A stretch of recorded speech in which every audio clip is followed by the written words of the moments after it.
আমার লাটাগুড়ি ভ্রমণ একটি ভৌতিক কাহিনী। লাটাগুড়িতে আমি অনেকবার গিয়েছি। যাত্রাপ্রসাদ, চাপড়ামারি থেকে গন্ডার, হাতি, বাইসন সব দেখেছি, তবে অনেকটা দূর থেকে।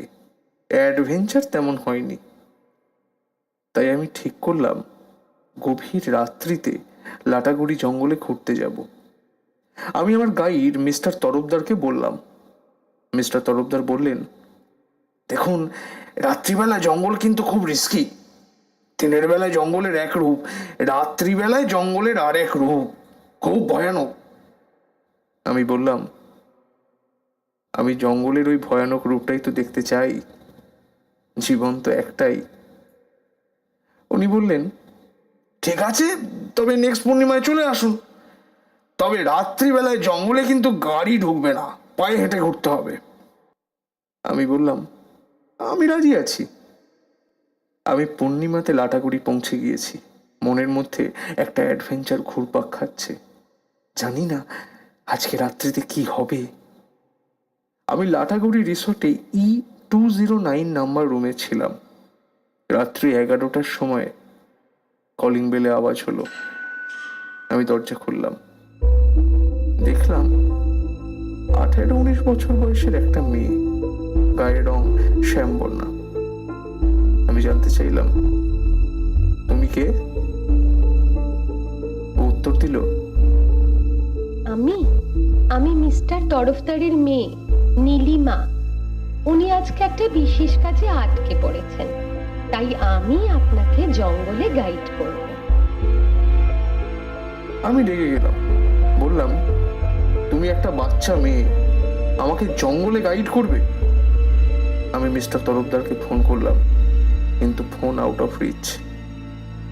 নীলিমা বলল, দাদা, আপনি কিচ্ছু চিন্তা করবেন না। এই জঙ্গলের রাস্তা আমি খুব ভালোভাবে চিনি, আপনার কোনো অসুবিধা হবে না। আমি কিছুক্ষণ ভাবলাম, তারপর বললাম, ঠিক আছে, চলো। আমরা দুজনে জঙ্গলের উদ্দেশ্যে রওনা দিলাম। রাত্রিতে জঙ্গলের যে সৌন্দর্য দেখলাম তা আমি ভাষায় প্রকাশ করতে পারবো না। বাইসনের দল, হাতির দল আর বেশ কয়েকটা গন্ডার ঘুমিয়ে থাকতে দেখলাম। নীলিমা বলল, কোনো গাইড আপনাকে এদিকে ঘোরাবে না। এদিকে আসতে সবাই ভয় পায়। আমি বললাম, হ্যাঁ, আমি এদিকটাতে কোনোদিনও আসিনি। নীলিমা বলল, দাদা, সাবধানে চলবেন। এই জঙ্গলে কিন্তু খুব বিষধর সাপ আছে, একটা ছোবল মারলে সব শেষ। আমি বললাম, তাই নাকি নীলিমা?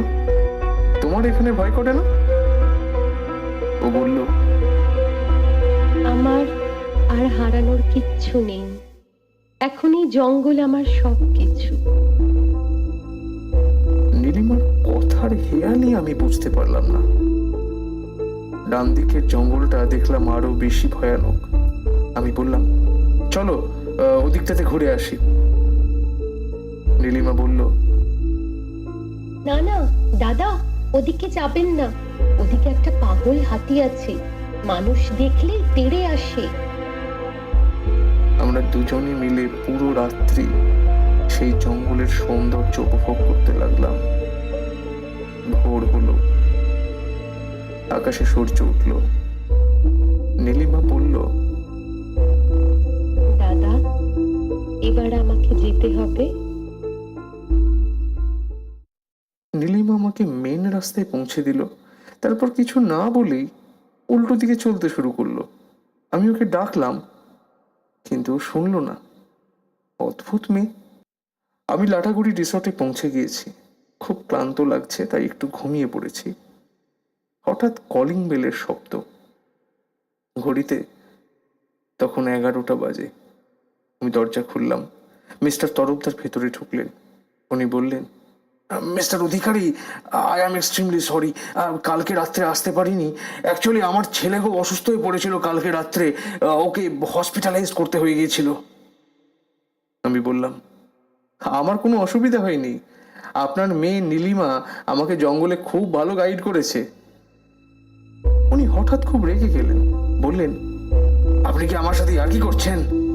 আপনি কি জানেন না আমার মেয়ে 7 বছর আগে সাপের কামড়ে মারা গেছে? তখন ওর বয়স ছিল 19। আমি কিছু বলতে চাইলাম, কিন্তু কোনো আওয়াজ বের হলো না। আমি সেন্সলেস হয়ে গেলাম।